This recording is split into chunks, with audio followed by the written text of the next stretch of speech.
there everybody, this is Imani, your holistic, astrological, karmic life coach, and today I'm talking about the super new moon in Gemini on the 14th of July at 10:44 British Summer Time. So the theme of this new moon is when the mind files for bankruptcy. So I'm going to tell you what I mean by all of that in a short while. So it's happening in the 28th degrees of Gemini, and the moon actually enters Cancer at 2:19, just 3.5 hours later, right? And it's in the Naksatra of Punarvasu, which has the theme of the return of the light, so bringing light back into our intellect, into our mind, into our thought processes, saying bankruptcy is like calling it quits, drawing a line over the past and moving forward. It's in Pada 3, which is ruled by Mercury, so it has that double Gemini energy, and the Naksatra deity is Aditi, the mother of the gods, infinite space, and the Sabian symbology is bankruptcy granted to him and man leaves the court, right? And although I'm going to go into them a lot deeper, as I do in a short while, the aspects that the planets are making are that the sun and the moon are conjuncting Mercury at 2.08 separating, and the moon and the sun are making a semi-square to Venus at 1:47 degrees applying, and then we have a stellium between the sun, moon and Mercury in Gemini, which has 41% concentration of personal planets in one sign. So I will, as I said, explain what all that means, but there's lots of Gemini doing, thinking, socializing energy. We just need to watch out for, gossiping and things like that. The negative of Gemini being scattered, unfocused, taken on too much, right? The body parts that are activated are the metacarpal bones in our hands, our ability to grasp things right and to make gestures right, and the wrist bones, the pivotal point, the flexible connection between our fingers and our arms, right, and the subclavian veins, Venus, which is our life force circulation beneath the collarbone, right? So the body parts are reminding us to be more flexible in our thinking. And then Mercury's in the 26th Sabian degree of Gemini, which has the Sabian imagery, winter frost in the woods. And we got Venus in the 11th degree of Leo, which has the Sabian symbology, children on a swing in a huge oak tree. So this super new moon, what's it all about, hey? Well, it's all about, it isn't exactly here to help us think more clearly. It's here to declare that our thought patterns are bankrupt now, and to grant the discharge of them, us letting go of toxic thought patterns, and, speak our truth, send us out of the courtroom in the Sabian imagery with nothing but the truth. So focusing on us, decluttering our mind, which inadvertently will lead to us thinking more clearly, but its main purpose is for us to just call out our belief systems, our thought patterns that are holding us back, especially those that are holding us back from reaching our goals. And the 28th degree isn't messing about here, bankruptcy is granted to him and man leaves the court. So it's not bankruptcy feared, so it's not the fear of letting go of our toxic thought patterns or anything else in our belief system that's holding us back. It's not that we are avoiding the bankruptcy, it's that it's granted, as in the legal system has reviewed your case. So we should review our beliefs, our beliefs, our thought patterns, and say, yes, they're insolvent, they're irrelevant, they're holding me back. Maybe at one stage in my life I needed to believe that, but now I need to believe this. And that the debts that these thoughts are, building up exceed our assets, right? They're draining our vital energy, our life force, and the old mental, processes and models can't pay what they owe. So, we need to let them go, and that's the liberation, the hidden, symbology in the image, the man leaves the court, so we leave the thoughts behind, the case is closed, the obligations to our past habits and thoughts, and even thought patterns and behaviour patterns, that people expect us to behave in certain ways. It's saying these are now discharged. We can walk out onto the street, the man in the imagery walks out into the street, a free man or free person, even though on paper he's ruined, because bankruptcy means you've got no assets. You bankrupt, you have to start again, right? And in most countries, bankruptcy lasts for 5 years or 7 years. So it's about us calling our disrupted thoughts out and accepting them and not trying to change them, but building new ones into our life as we go on through the year and into the coming years and decades, right? So I said this is a supermoon, the moon at perigee, closest to the earth, magnifying, intensifying everything lunar. So our emotions, our instincts, our subconscious patterns, our needs, our desires. And when a supermoon happens during the new moon in Gemini, conjunct Mercury, the planet of mind, and Mercury rules Gemini, and it's also the planet of communication, our nervous system, so distant travel, our siblings. What you experiencing now during this new moon will be a cognitive reset, really intense on the intellectual and thought processes and belief system level. Our brain is given the opportunity to be wiped clean, whether you gave it permission or not. So here's what makes this particularly intense. Within 3.5 hours, as I said, of this new moon, the moon enters Cancer at 2:19 British summertime. So think of this as a controlled demolition, controlled explosion, followed by immediate rebuilding. Gemini is the bankruptcy court, where your mental constructs, beliefs are legally dissolved, being able to be let go of. And Cancer is arriving home to find a foundation intact, your house, your mind is still there, even though you're letting go of the thoughts that are not good for you. Every story you told yourself about that home can be completely discharged. You can't go back to the old narrative or story. The court ruled, it's done. And this is happening in Punarvasu, not Sakura Part 3, the return of the light. And Gemini and Mercury also rules this Punarvasu as well. So this presents a powerful renewal of hope, clarity and material security after a period of struggle. And this placement intensely increases Mercury's gift, blessing us as individuals with exceptional mental quickness, flexibility. It gives us the chance under this new moon of new beginnings to improve our communication skills and be more imaginative, giving us that creative imagination, so allowing us to find solutions to problems that may have been, on our mind or in our life for a while. And Punarvasu is Jupiter's domain. Jupiter rules this Naksatra, right? The consciousness that knows how to return, restore and renew. And this is 3rd house Mercury, and of course, Sagittarius, Jupiter lives in the 9th house, so the polar opposites.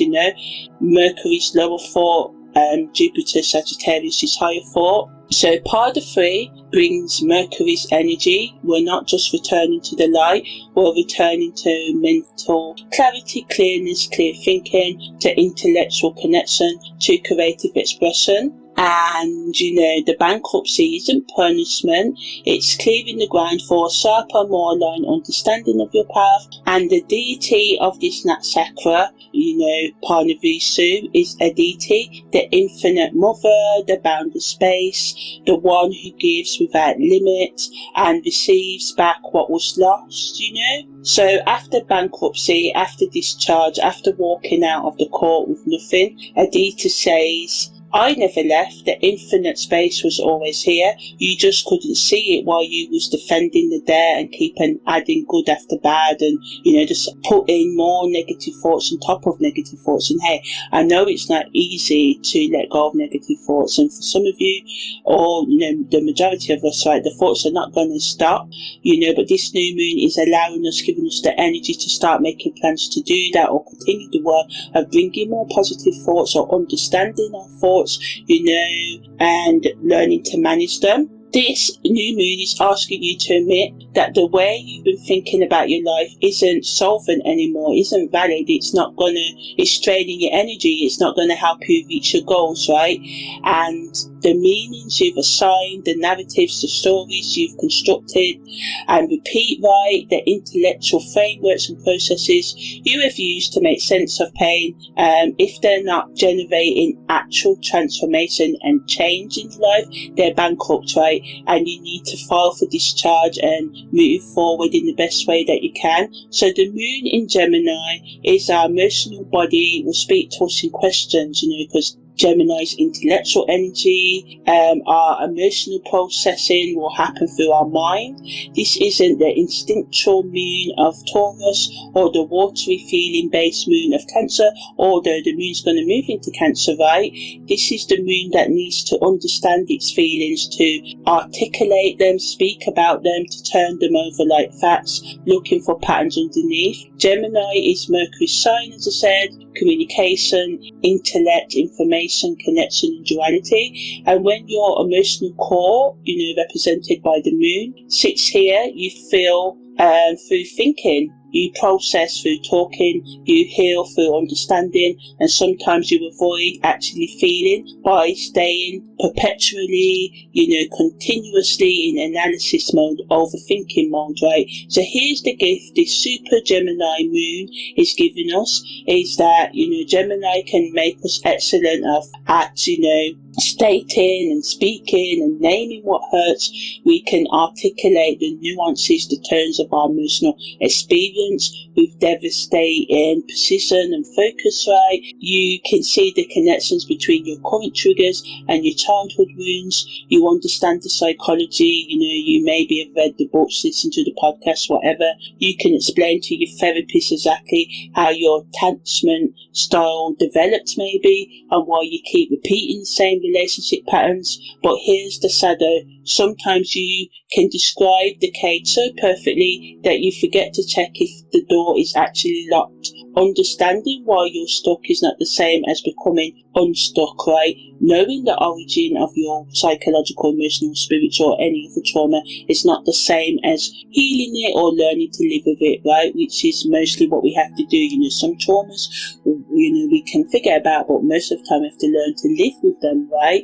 And the shadow of this energy is that we can, Gemini's energy can trap itself in the beautiful prison of perfect articulation of speaking about the wounds, as I said, stating why you do the things that you do, these things, right? But we're wanting to break free of these mental prisons during this new moon. And this new moon asks, what if bankruptcy isn't about your circumstances but the way you've been thinking about your circumstances, right? What if the story you're telling about your life is accurate but completely insolvent, true in every detail but incapable of generating the transformation you need?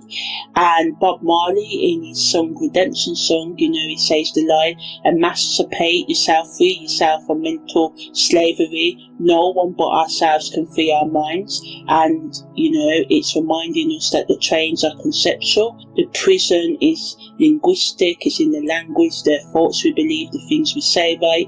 And the bankruptcy core is your consciousness, and you're both the debtor, the one with the debt, and the judge, the one who can grant discharge, set yourself free from your inner prison, right? And Gemini moon at the new moon is a seed moment for new ways of thinking, new ways of naming, new ways of making meaning. but you can't plant new thoughts in soil that is still full of old roots. First, you file for bankruptcy, digging up the roots, adding new soil and compost to make the existing soil rejuvenating, and then you plant the fresh fruit, right? The fresh whatever plant or courgette, whatever. So the new moon, Zat Perigi, as I said, it's in the Natsakra Punarvasu, the return of the light, the quiver of arrows, and it's all about renewal, restoration, return, and this is ruled by Mercury, this Natsakra, and the core meaning, although I'm going to go into the Natsakra meaning a bit later on when I talk about the karmic wisdom, but this Natsakra holds the energy of return. The light that comes back after darkness, the lost child who finds their way home, the broken thing made whole again. So Punarvasu doesn't just survive, it renews. It's the consciousness that knows how to start again, how to return to the source, how to restore what was fragmented and lost and split into loads of pieces. And the deity, Aditi, represents infinite space, the mother who never restricts, the boundless possibilities, right?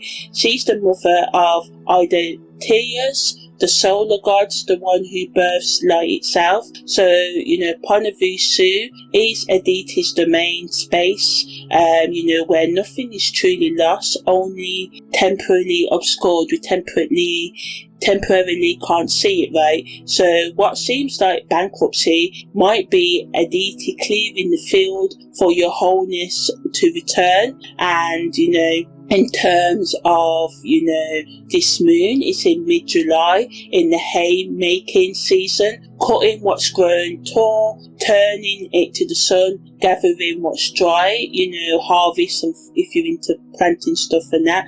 And there's wisdom here. You cut what's reached its peak growth, you turn it to dry, transformation through exposure, you gather what will nourish through winter, and you leave what rots, This is a mental harvest. Thought patterns right for cutting. Some will feed you, some you need to decompose and let go of back into the field, right? The collective field. Moons are planting time, but you don't plant in exhausted soil. As I said, you need to add new compost in it. You need to take out the old roots, right?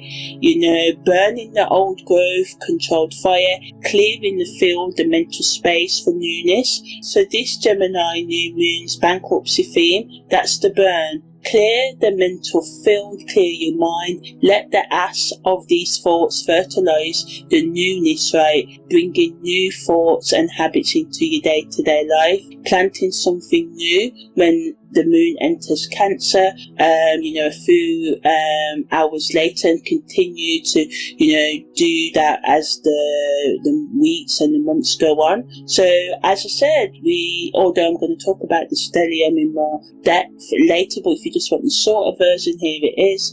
It's 41% stellium between the Sun, Moon and Mercury, all in Gemini, right? So this is personal planet energy concentrated in one sign by 41%. It isn't subtle. It's an ecosystem takeover. So this stellium intensifies, concentrates, focuses and obsesses. Where you have a stellium, the sign themes become escapable. So, super focus on us letting go and declaring bankruptcy and the thoughts and beliefs that we need to let go of that are holding us back. We can't avoid Gemini space, communication, curiosity, information processing, mental flexibility, nervous system activation, duality, restlessness, connection making, and us constantly questioning. But the gift of this is unprecedented mental clarity, the ability to see patterns invisible to others, and, communication superpowers, rapid learning, intellectual brilliance. Your mind is a sort of like precision focus instrument right now. Use it well, and you can cut through complexity like a surgeon's scalpel. But the shadow, the same precision, can become prison, right? Precision becomes prison. Analysis, paralysis, overthinking until you are frozen. Our nervous systems can become overloaded with anxiety, insomnia, racing thoughts, using intellectual understanding as armour against actually feeling anything, consuming information as a substitute for transformation, knowing everything, changing nothing. And Mercury at the 26th degree of Gemini, which says the Sabian symbology, although I'm going to talk about the Sabian symbologies in more depth later. Winter frost in the wood adds a brittle quality. Our thoughts can crystallize into hard edges, clarity that's cold, precision and focus that's fragile. Winter frost is beautiful, every branch outlined in white, every detail visible, but it melts with the first warmth, right? Your thoughts right now feel permanent. They're not, they're frost. And the semi-square to Venus, the 11th degree of Leo, children on a swing in a huge oak tree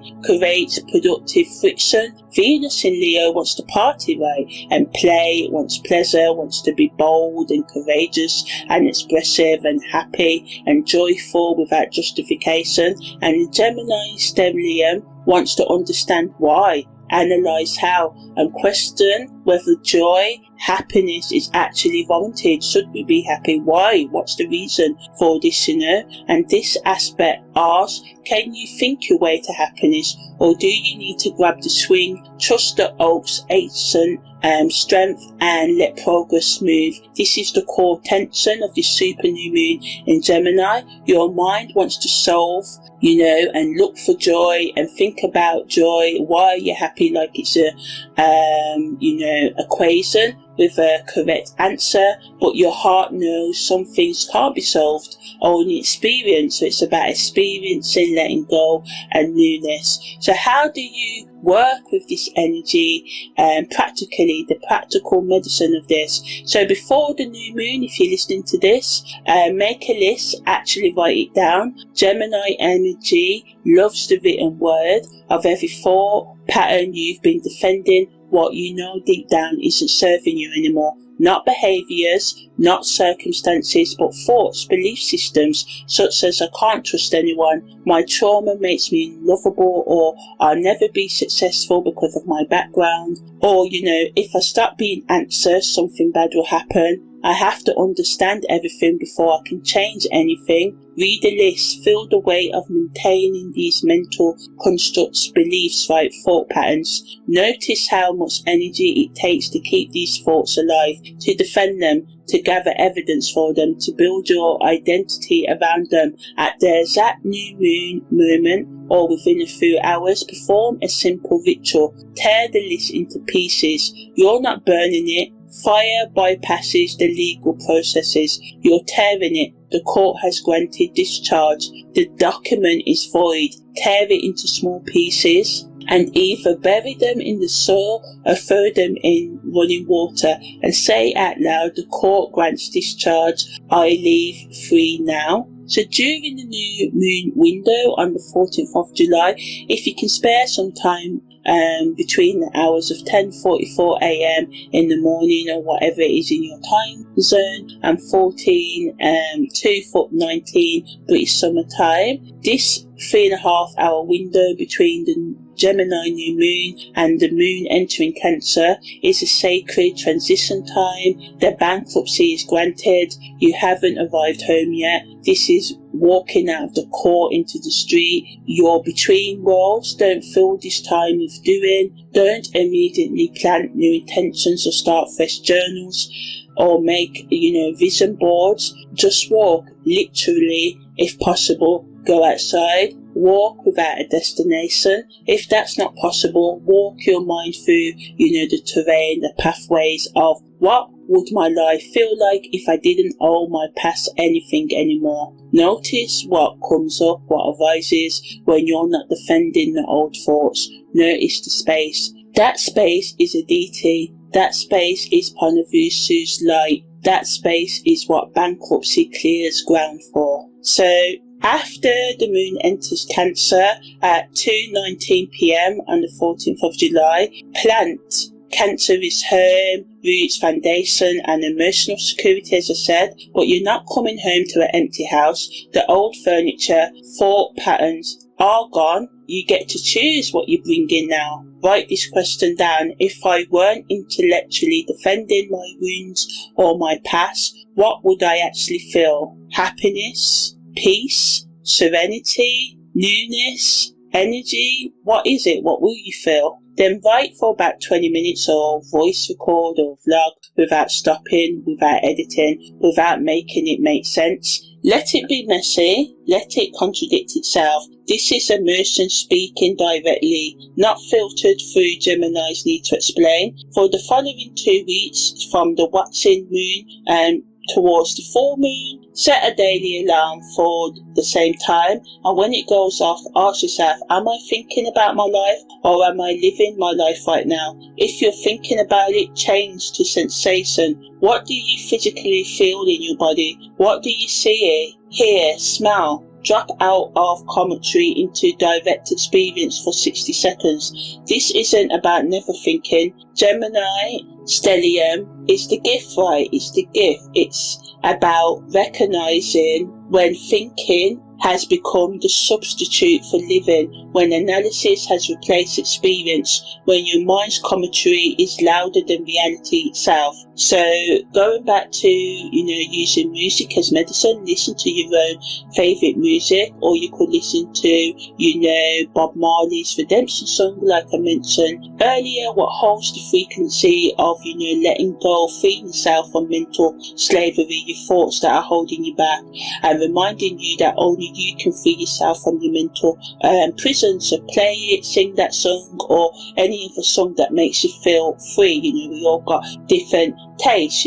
Let music rewire your nervous system. The bankruptcy court can grant discharge, but you have to walk through, the door. So what not to do? Don't immediately build like a new intellectual framework and process to replace the bankrupt one. Don't start a new self-help program on the 15th of July. Don't read 5 books about healing your relationship with your thoughts. You just declared bankruptcy. You're not ready for a new debt yet. First, live in the cleared space. Get used to mental freedom. Trust that Aditi's infinite growth is enough. Punarvasu's light returns not because you've done the work to deserve it, but because that's what light means. That's what it does, right? It returns. So just allow yourself to go into the flow. So now I'm going to talk a bit deeper about the aspects at the time of this super new moon in Gemini on the 14th of July, right? So the interpersonal geometry of thought is the theme for these aspects between the moon and the sun and Mercury and Venus. So the moon and Mercury's conjunction at 2 zeros separating is, this conjunction is in its release phase. Separating means you've just passed through the exact alignment and you're in the aftermath. So moon conjunct Mercury dissolves the boundary between feeling and thinking. You can't tell if you're anxious because you're having anxious thoughts, or having anxious thoughts because you're anxious. The snake eats its tail. The gift of this is emotional intelligence is at its peak. The ability to name exactly what you feel with language that captures the subtleties, the tones, the nuances, right? And the grey areas. And writing as emotional processing, conversation as intimacy, and therapeutic breakthrough. The moment when you say the thing you've never been able to articulate before and suddenly you understand it, right? The shadow of this energy is intellectualizing emotion as a defense mechanism, right? Using analysis to avoid feeling confusion. Understanding with healing, you can explain precisely why you're wounded, but the wound remains open. Talking about it instead of tending to it, looking after it. The therapy client who can diagnose themselves perfectly, as I said, but never actually changes. And as a separating aspect, you've just, emerged from the peak fusion, or this energy's just emerged from its peak and now it's separating, right, between thought and feeling. So ask yourself, what did you learn in this space? And what can you learn in this space? what did you name or what should you name that couldn't be named before, right? The work now is integration, taking that insight out of your head and letting it settle into your bones, your belly, your daily choices.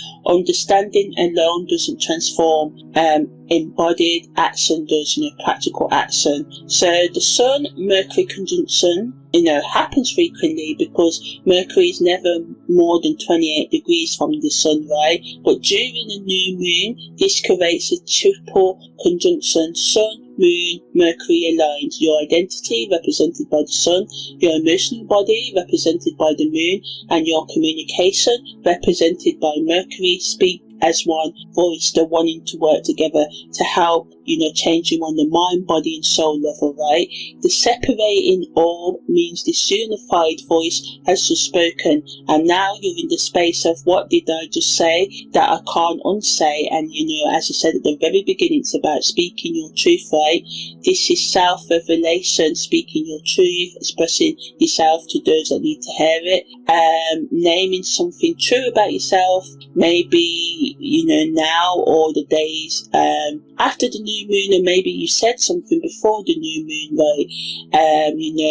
Maybe you articulated your identity in a way that felt simultaneously terrifying, fearful and liberating. It freed you, right? You said the quiet part out loud, and now you're dealing with the aftermath, the consequences of having spoken yourself into reality. And the gift of this clarity, this clearness, this mental clearness is self-expression.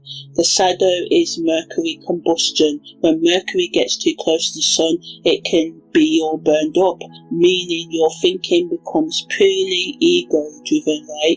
Your communication is all about yourself, it's self-referential. You lose the ability to hear anything except your own voice and take on others' perspective. And the question this aspect asks, does your self-understanding serve your growth, or does it just confirm the story you already believe about yourself? So getting real, on the story you tell yourself, is it freeing you or keeping you stuck in your mental prison, right? And the Moon and the Sun are making a semi-square, applying at 147 orb to Venus. And semi-square aspects bring friction without crisis, irritation without chaos, and this is productive tension, the grain of sand that might become a pearl. And with Venus at the 11th degree of Leo, which has the symbology of children on a swing in a huge oak tree, so this represents play, pleasure, creative expression, joy without justification, being happy, blowing up, being, at one with nature, whatever you believe in. And the Gemini new moon represents mental processing, analysis and understanding. So the tension of the semi-square is asking, can you enjoy something without understanding it first? Can you trust pleasure without intellectually validating whether you deserve it? Can you be on the swing without analysing the physics of progress? This aspect is applying, moving towards exactness, meaning the friction is building over the next few hours and days as we move from the new moon into the full moon period, right? The conflict between think it through, Gemini, and just enjoy it, Leo energy in Venus, right, intensifies. The Gemini stellium wants to earn pleasure through correct thinking. Venus says pleasure isn't earned, it's experienced. The deeper layer is that Venus isn't just about creating tension. From Leo, sees the underlying signature of Gemini's moment here with the semi-square. Their bankruptcy isn't complete until you restore beauty, balance and harmony and relationship, right? You can't think your way there, you have to return there. And Punarvasu, that chakra means return of the light, right? So allowing yourself to go there, to flow, to be. So as I said, the stellium is providing a cognitive vortex, right? And the stellium isn't just multiple planets in one sign, it's a vortex that pulls everything into its gravitational field, with the Sun, Moon and Mercury in Gemini, composing, making up 41% of our personal planetary energy. Gemini themes become the lens through which you experience everything. Venus in Leo tries to stand outside this vortex. She's in fire after all. She's saying there's more to life than thinking about life, but the semi-square means she's still being pulled at, still feeling the gravitational tug of that Gemini stellium, right? She can't fully escape. Her playful, spontaneous, heart-led impulses keep getting interrupted by what does this mean? So this configuration creates a feedback loop, where every experience immediately becomes a thought about the experience, which creates a feeling about the thought, which generates more thoughts about the feeling. You're not living in direct contact with reality, you're living in the mind's real-time commentary about reality. The controlled demolition happens when you realise the commentary isn't reality. The bankruptcy court ruling, the Sabian symbology, says your mental interpretation of your life has been declared insolvent. It couldn't pay what it owed. The debt, suffering caused by your thought patterns exceed the assets insight generated. It's time to discharge the debt and walk out into the street with nothing but direct experience, right? And Punarvasu promises you can return after the bankruptcy, after the discharge, and after you've lost every conceptual framework that you've been using to make sense of the world. Aditi's infinite space remains. You return to that, not to new thoughts, but to the space before thinking, the light before interpretation. The stellium creates intensity, the aspects create friction, and then that chakra provides the exit route, the return to source, the return to light, the return to the mother space that was never lost, only obscured by your thoughts about being lost, right? So now I'm going to talk about the Sabian symbol of the 28th degree of Gemini in more detail. So Mark Edmund Jones, the co-creator of the Sabian symbols, chose this image not as punishment but as liberation. Bankruptcy isn't failure in this symbol's consciousness, right? It's legal recognition that the current system is unsustainable. The current way of thinking, doing is unsustainable. It's a court-mandated release from obligation. So, it's pointing you to let go of, your mental prison. So, in this symbol, the man is not a person, but specifically masculine energy, action, identity, forward movement. The man has been carrying debt, mental, emotional, spiritual responsibilities that can't be met. He's been trying to make payments on a loan he will never be able to repay, and the court, representing social, legal, cosmic order, looks at the accounts and says enough, you're released. This is the formalized truth-telling, not private admission, but public, declaration. The court is a witness, records and legal authority. When bankruptcy is granted in court, it's not just personal relief, it's social acknowledgement, right? It's socially acknowledged, aware of on the collective level. Your community knows you're starting fresh. There's no hiding, there's no saying, because in most countries bankruptcies are published in the paper, right? People are aware, they can look up online.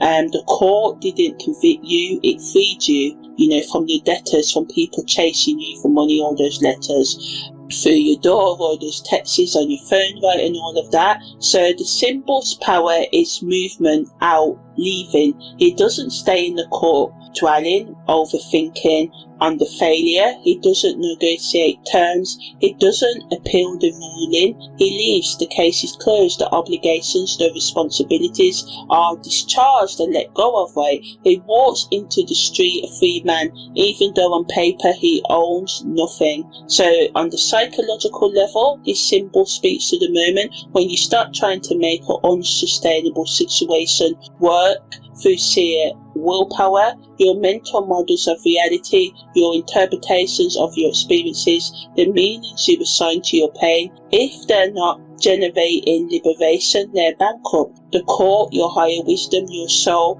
your deepest knowing, looks at their accounts and grants discharge. You walk out with nothing except the truth. The old way doesn't work, and weirdly, the truth weighs nothing. You've thought losing your, maybe you thought losing your thought processes, your beliefs, your conceptual frameworks and processes that, you live your life by would crush you. Instead, you feel lighter than you have in years, right? The shadow manifestation of the super new moon in Gemini on the 14th of July is declaring bankruptcy to avoid responsibility, using nothing works as an excuse to never try anything, performing victimhood. The court declared me ruined, see how damaged I am, refusing to leave the court, camping in the hallway, making bankruptcy your identity instead of your freedom liberation point, right? The integration with Punarvasu energy, the bankruptcy Sabian clears the ground. Punarvasu plants the seed. You can't return to the light while still carrying the debt of old thought patterns. First discharge, then renewal. The man leaves the core and walks around a deity's infinite space where nothing was ever truly lost, right? So what, mental constructs, thought processes are you defending? What's actually bankrupt? Like I said, really ask yourself, what can you really let go of so you can achieve your goals and live the life you say you want to live, right? What interpretation of your life are you paying installments on that will never fully be paid off? What story about yourself is true in every detail but completely insolvent in terms of generating actual transformation? The call is convening at 10:47 British Summer Time on the 14th of July. Walk out free. So the karmic wisdom here is Punarvasu's return path. Punarvasu Naksatra translates as the return of the light, or becoming full of light again. This isn't about finding new light, it's about returning to light that was always there, which is temporarily obscured, right? Like the sun after a storm, like the dawn after night, like a lost child finding their way home. The deity, a deity, represents boundless space, infinite possibility, the cosmic mother who never restricts. She's the womb of the gods, the one who births light itself. In Hindu cosmology, she's depicted as limitless, formless, the space in which everything arises and to which everything returns, like I said. So Punarvasu is a deity space, and a deity never asks you to earn your way back. It's telling you that returning is your birthright. It's what you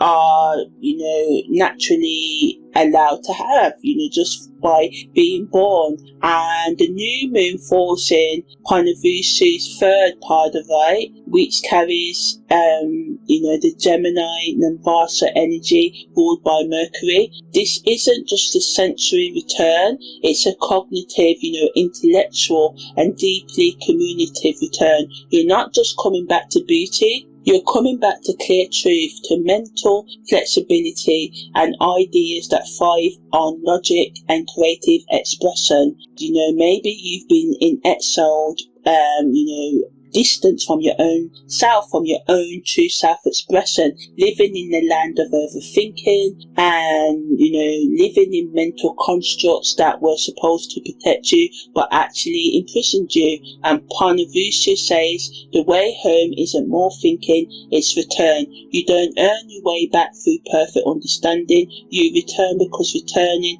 is the nature of light. Dawn doesn't have to justify itself, it just comes back. If you've been here before, if this feels like the 1000th time you realise my thinking is the problem, only to immediately start thinking about how your thinking is the problem, that's the loop Punarvasu is designed to break.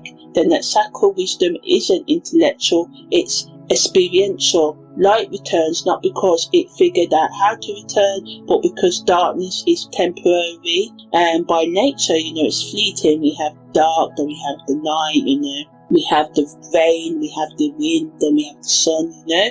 The bankruptcy Sabian symbol is the court declaring your attempts to think your way to enlightenment are insolvent. Punarvasu is the path home that doesn't require thinking at all. Just walking towards the light you can already see on the horizon. And the shadow of this, Punarvasu shadow, because every energy has a shadow, right, is using this return as spiritual bypassing, saying things like, I just need to return to my true self, can become an excuse for never actually doing the psychological work, right? The light you're returning to isn't some pristine pre-trauma state where you're perfect and undamaged. It's the light of awareness itself, the consciousness that can hold both the wound and the healing, both the bankruptcy and the renewal. And the deity doesn't erase your history, she provides the space for your history to exist without defining you. The infinite mother holds everything, your pain, your mistakes, your beauty,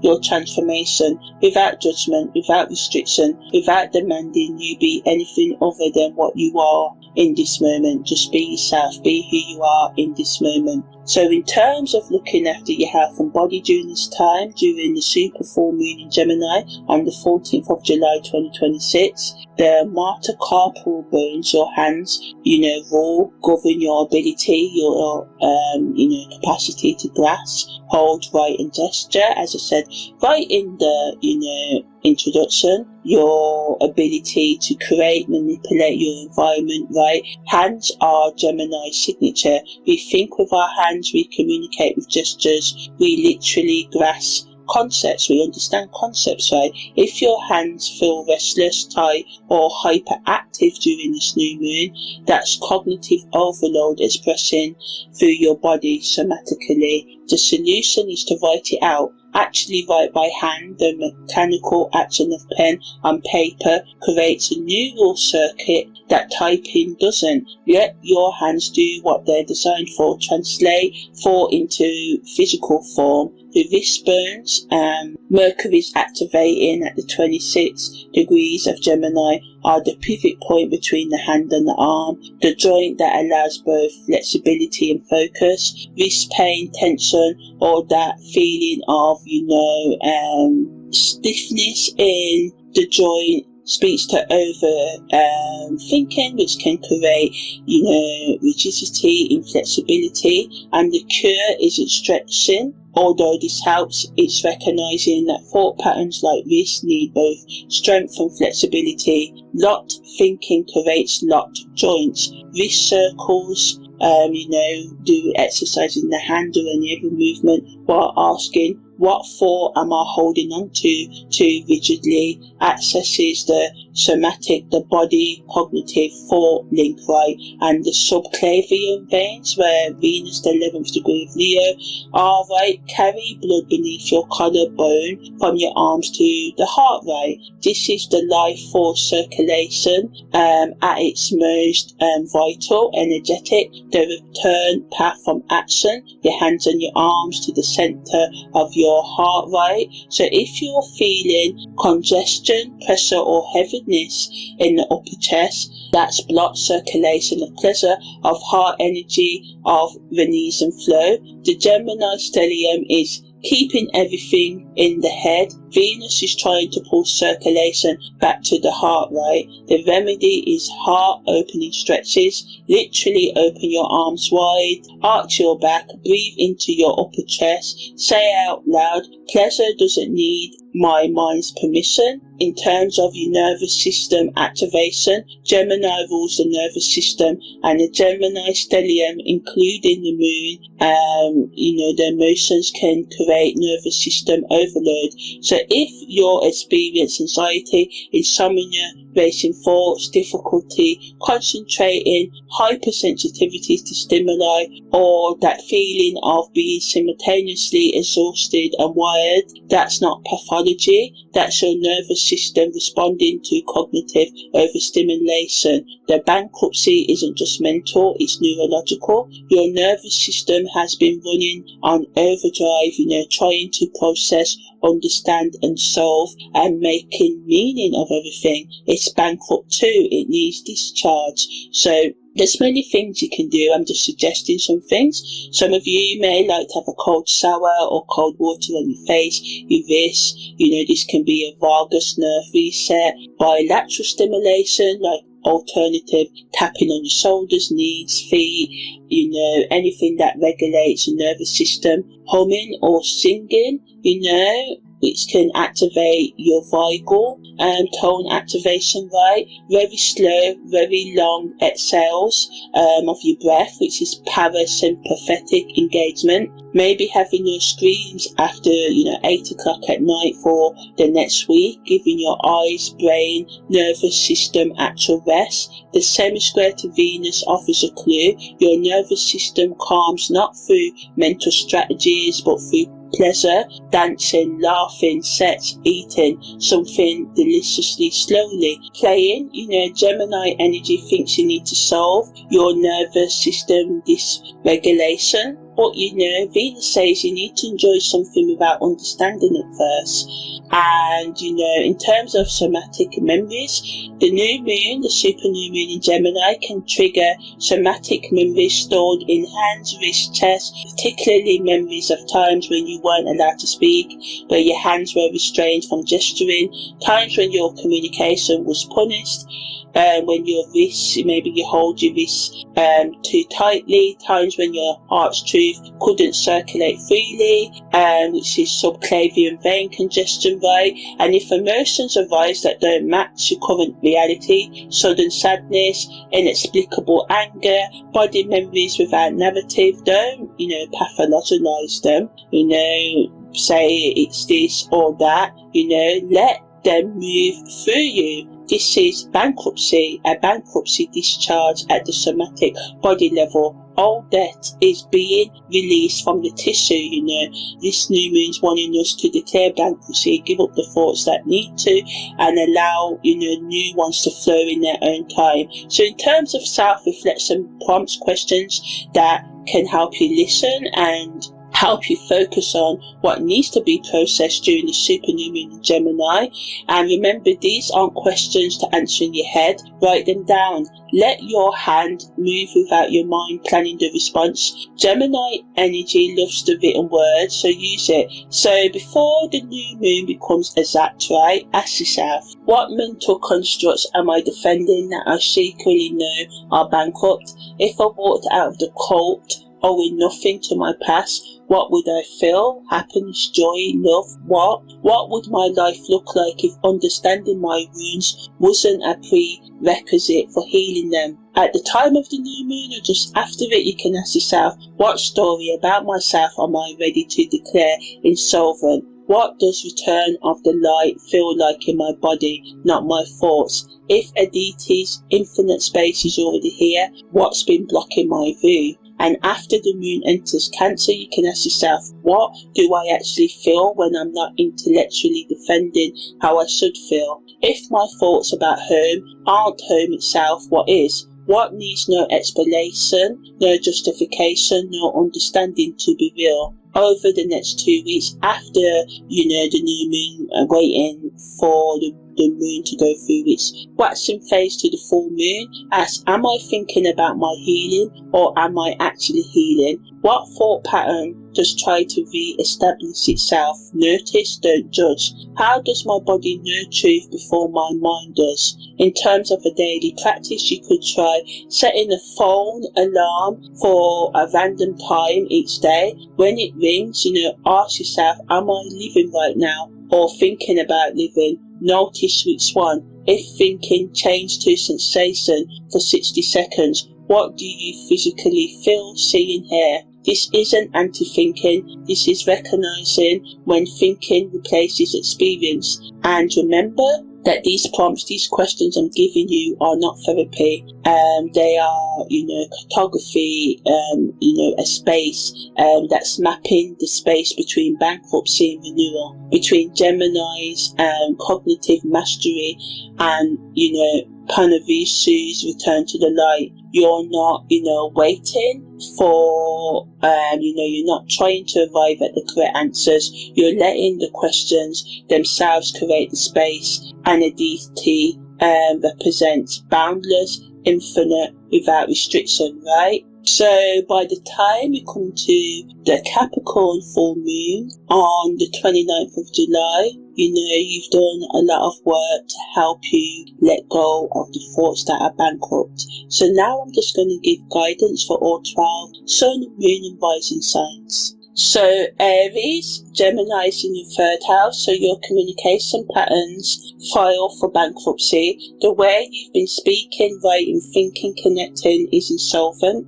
Walk out of the court, walk out of the court, free to say what you actually mean, not what you think others want to hear. And typically, Aries don't have a problem with that, but if you do, speak your mind and be honest to yourself as well. So Taurus, Gemini's in your second house, your value system gets discharged. What you thought you needed for security, what you believed made you worthy, the mental constructs around money, resources, bankrupt now. Return to Venetian values, pleasure, beauty, sensory experience. Worth isn't intellectual. Gemini, it's in the first house for you, right? This is your super new moon. This is your existential bankruptcy, your identity built on, maybe it's built on being the smart one, the communicator, the one who understands. Insolvent now. Need to let go of that. Punarvasu says you can return to yourself not through more self-knowledge, but through the light that knows itself without needing to explain. For Cancer, Gemini's in your 12th house, so the bankruptcy happens in your unconscious. Thought patterns you didn't even know were running the soul gets discharged, in a few hours. Your moon enters the sign and the moon rules Cancer, right? Coming home after the clearing in Gemini. Trust what you feel, not what you think you feel, right? Allow, the thoughts that you think were running the soul to get discharged, for them to be let go of, right? Leo, Gemini's in your 11th house, so friendships, communities, social constructs, bankrupt. The mental thoughts about who your people are, what communities should look like, discharge. Venus in your sign says your heart knows who belongs. Stop asking your mind for proof. For Virgo, Gemini's in your 10th house, so career narratives get legal discharge. The story about what you should be doing, who you should be professionally, and how success is measured, insolvent. Return to the work that serves, not what proves, right? Not just the work that proves. For Libra, Gemini's in your 9th house, so your belief systems file chapter 7. Philosophy, spiritual processes, the intellectual scaffolding, thought process, processes you built on meaning, bankrupt. Punarvasu in Vasa part 3 says you don't need to believe your way home, just walk through the visible light, the light that's visible on the horizon, and let the intellectual scaffolding, the philosophies, the spiritual processes be bankrupt, right? For Scorpio, Gemini's in your 8th house, right? This new moon's there, so psychological thoughts about your trauma discharge, the meanings you've assigned to your psychological, emotional, spiritual wounds, the intellectual understanding of how deep you are, your depth is bankrupt. Things your mind will never comprehend and understand. Trust that knowing. You don't need to understand everything. Sagittarius, Gemini's in your 7th house. Relationship stories, narratives get caught, ordered release. The story about why your partnerships fail, what you need from others, how intimacy should work are insolvent now. Return to the connection that doesn't require a thesis, a whole 20-hour podcast to defend, right? And just flow. Especially with the relationship with yourself, right? Capricorn, Gemini's in the 6th house of daily routines built on mental constructs. They're bankrupt now. The way you've been managing health, work, service is based on thought patterns that can't pay what they owe anymore. Let your body lead, your mind will follow. For Aquarius, Gemini is in your 5th house of creative expression, and this gets discharged from your intellectual justification. You don't have to explain your art justify your pleasure, or make joy make sense. Create, because creating is its own light, and allow that light to return. Pisces, Gemini's in your 4th house, so family narratives, family stories, home stories, emotional foundation myths, legally discharged. The tale you've been telling about where you come from and what it means insolvent. Return to the home that exists before the story, the belonging that needs no explanation. Okay, so the super new moon in Gemini on the 14th of July 2026 at 10:44 a.m. British summer time is when the court grants discharge, it allowing us to be free from our mental prisons, right? And what happens next is up to you. You can camp in the hallway, making bankruptcy your identity, or you can walk into the street a free person. Punarvasu's light is already shining. You just need to stop defending the darkness long enough to see it. The man in the Sabian symbol doesn't pause at the courtroom door. He doesn't give an exit interview or explain his bankruptcy to journalists. He doesn't make promises about how he will rebuild or apologize for the debt. He leaves. The case is closed. The obligations are discharged. He walks into the street. This Gemini new moon on the 14th of July 2026 at 10:44 a.m. is your courtroom moment, right? The judge, your higher wisdom, your soul, cosmic intelligence has reviewed their accounts, your mental constructs, beliefs, your thought patterns, the intellectual processes you have used to make sense of your life.